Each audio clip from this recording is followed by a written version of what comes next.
Bienvenue, devant moi se trouve un Samsung Galaxy Flip 7 et aujourd'hui, je vais vous montrer comment effectuer la configuration initiale de ce téléphone.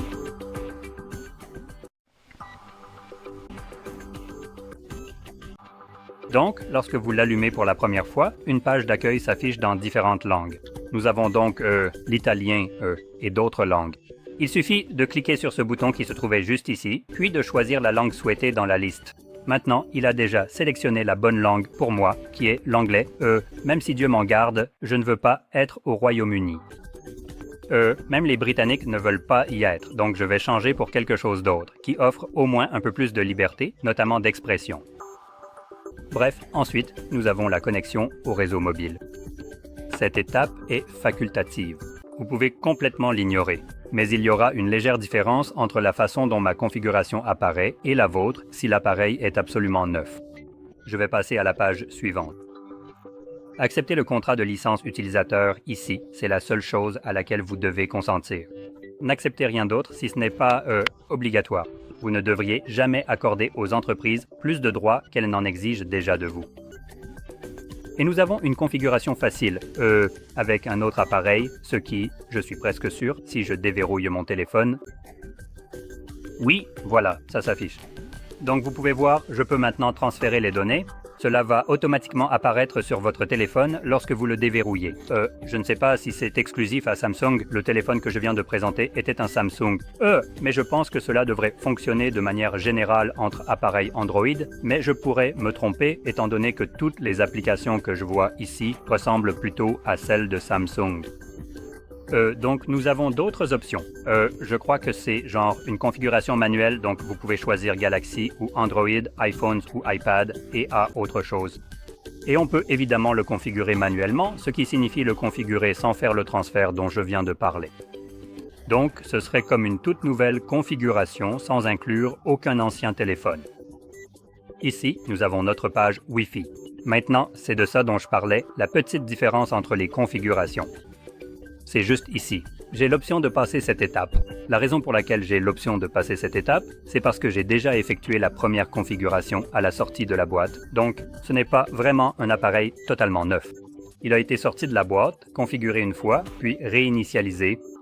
Mais si vous venez juste de le sortir de la boîte au premier démarrage, pour une raison quelconque, vous êtes obligé de vous connecter à votre Wi-Fi ou au moins d'avoir un réseau mobile, parce que Samsung ne vous permet pas d'utiliser votre propre appareil que vous avez acheté à un prix exorbitant sans le connecter à un réseau, et ce, sans raison apparente. Vous ne devriez pas avoir à faire cela. Il n'y a aucune logique derrière cela. D'autres appareils peuvent le faire, mais Samsung, pour une raison quelconque, dit « Non, arrêtez-vous là, racaille. Comment osez-vous ne pas vous connecter et ne pas donner vos données ?» Je voulais juste le souligner parce que c'est absolument idiot d'être obligé de faire ça et Dieu vous en préserve si vous êtes quelque part sans réseau. V, vous ne pouvez pas utiliser votre téléphone, en gros, du moins pour le configurer.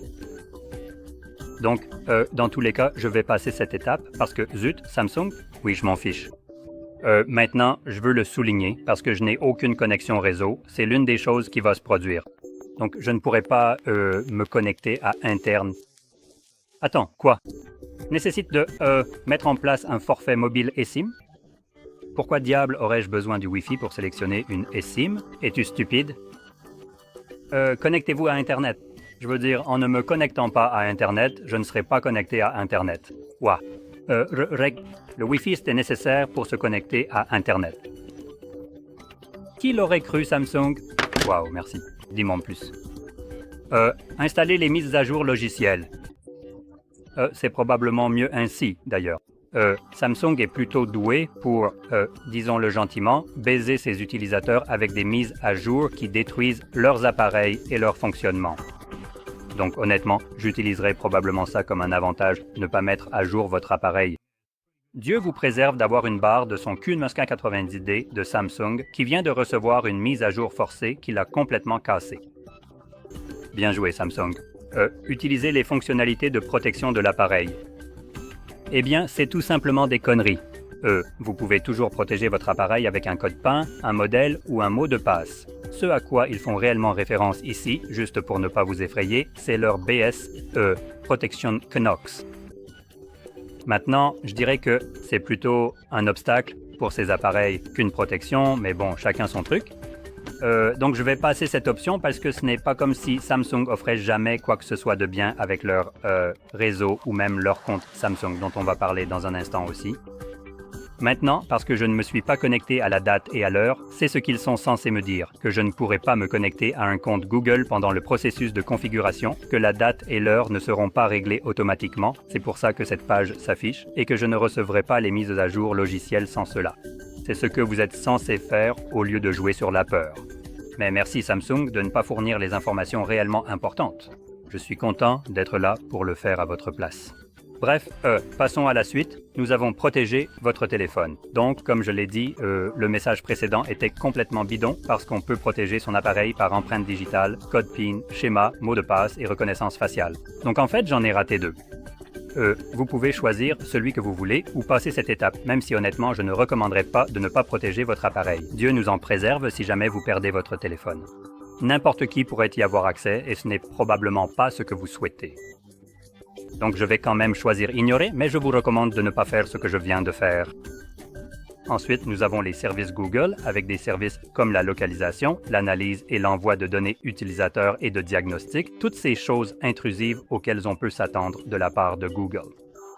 Et vous pouvez tout désactiver, mais ne vous méprenez pas en pensant que cela change vraiment grand-chose. Nous n'en avons pas vraiment la preuve, mais eux, soi-disant, il faudrait les désactiver. Mais vous savez, si tous ces interrupteurs faisaient vraiment ce qu'ils sont censés faire, des entreprises comme Google et d'autres ne seraient pas impliquées dans des procès pour pratiques anticoncurrentielles. Donc, je dis ça, je dis rien. Si vous comptez sur le fait que votre position ne soit pas collectée, désactiver cette option ne change en réalité rien. C'est un fait. Et d'autres choses, comme par exemple les micros qui vous écoutent, même quand vous n'avez pas la petite bulle verte, continuent aussi de vous écouter parce que, disons-le comme ça, simplement pour des raisons de sécurité. Voici mon téléphone personnel, et juste pour le dire clairement, si je maintiens mon bouton d'alimentation enfoncé, vous obtenez cette icône ici indiquant qu'il m'écoute. Cool, non? Des choses typiques. Maintenant, il ne m'écoute plus. Mais bon, et si je faisais ça? OK, Google. Eh bien, comment sauriez-vous que je dis « OK, Google » si vous ne m'écoutez pas? Et maintenant, nous avons ce petit point vert ici qui va disparaître dans une seconde. Et voilà, c'est parti. Et apparemment maintenant, le téléphone ne m'écoute plus, mais il sait quand je dis la commande pour le réveiller, ce qu'il ne devrait pas, car pour l'amour de Dieu, le microphone ne devrait pas m'écouter. Je veux juste souligner cela parce que, vous savez, Google peut être un peu effrayant ici. Bref, passons à autre chose. Nous avons les services Samsung et nous avons des choses comme la première chose que vous voulez désactiver, c'est le bloqueur automatique. C'est une nouvelle absurdité de Samsung que seul Samsung propose pour l'instant à ma connaissance et qui vous empêche tout simplement d'utiliser votre appareil comme vous le souhaitez. Donc, si vous avez un APK tiers qui, Dieu nous en préserve, ne provient pas des boutiques Samsung ou Google, cet appareil vous empêchera littéralement de l'installer. Désactivez ce truc immédiatement, c'est inutile. Nous avons les services personnalisés qui semblent juste une collecte de données supplémentaires. Vous pouvez lire de quoi il s'agit, mais honnêtement, le nom me rebute déjà. Et l'intelligence des données personnelles. Encore une fois, si ça ressemble à du charabia, c'est parce que ça sert à masquer la réalité. Passons à la suite. Je vais tout désélectionner ici. Ensuite, on a choisissez votre mode d'affichage ou en gros équipe claire ou sombre. Je vais rester sur le mode clair. Très bien, on continue. Ensuite, on devrait avoir une page de connexion Samsung. Ah non, en fait pas encore. Donc parce que c'est un écran pliable, n'est-ce pas? Ça vient avec ses propres problèmes. Il n'y a pas moyen d'édulcorer ça. Ce ne sont pas des choses auxquelles vous devriez avoir à faire face avec un appareil qui coûte 1200 $, mais voilà où on en est. Donc, parce que votre appareil peut faire ceci, eh bien maintenant vous avez de superbes problèmes. Donc, premièrement, ne pressez pas trop fort sur l'écran parce qu'il est en plastique, donc il peut être endommagé. Ne mettez rien entre les deux parties de l'écran parce que, encore une fois, il est en plastique et il est aussi fragile que l'ego du Parlement britannique, donc... Oui, absolument. Évitons de mettre quoi que ce soit là, absolument rien, qui pourrait potentiellement l'abîmer ou le détériorer de quelque manière que ce soit. Ensuite, nous avons... n'est pas résistant à la poussière. Oh, ok, c'est intéressant. Donc cela vous dit simplement que ce n'est pas de la poussière. Ce téléphone est résistant à l'eau. Cool. Maintenant, je veux souligner la résistance à l'eau. Cela fait référence au fait qu'elle peut être mouillée, mais par exemple, cela fait toujours référence à l'eau propre. Alors par exemple, si vous avez une piscine avec du chlore, je crois que ça s'appelle, et si votre téléphone est endommagé, peu importe si c'est la raison ou non, Samsung annulera en gros toute forme de garantie simplement parce qu'il détecte du chlore et cela suffira à annuler votre garantie. Donc, vous savez, vous n'êtes pas du tout couvert dans ce cas. Ensuite, nous avons la couche de protection juste ici. Donc il y a en quelque sorte un protège-écran ici et vous le remarquerez dans environ 6 mois, quand il commencera à se décoller juste ici au niveau de la pliure. Donc, quand cela arrive, vous avez en fait droit à un remplacement gratuit et vous pouvez l'apporter chez Samsung, ils le remplaceront gratuitement assez rapidement. Il se peut que vous constatiez qu'ils font un travail plutôt médiocre et que vous ayez genre de petites, pas vraiment des bulles d'air, mais plutôt des endroits où la colle n'a pas bien adhéré car ils utilisent une sorte de colle UV, un adhésif un peu particulier. Vous pouvez généralement rencontrer ce genre de problème si vous avez un téléphone avec un écran incurvé et que vous utilisez un verre trempé incurvé. Il faut utiliser la colle UV et parfois sur les bords, la colle ne s'applique pas parfaitement et il y a ce genre de comme des taches bizarres, presque décolorées, qui ressemblent à des bulles d'air mais qui n'en sont pas vraiment. Je ne sais pas trop comment l'expliquer. Oui, c'est ce qui arrive parfois avec ces protections quand elles sont bien appliquées et vous n'êtes couvert que pour une seule. Les suivantes vous coûteront apparemment $50, même si je n'ai pas vérifié cela moi-même. Avant, je voudrais souligner, je pense qu'avec le genre de...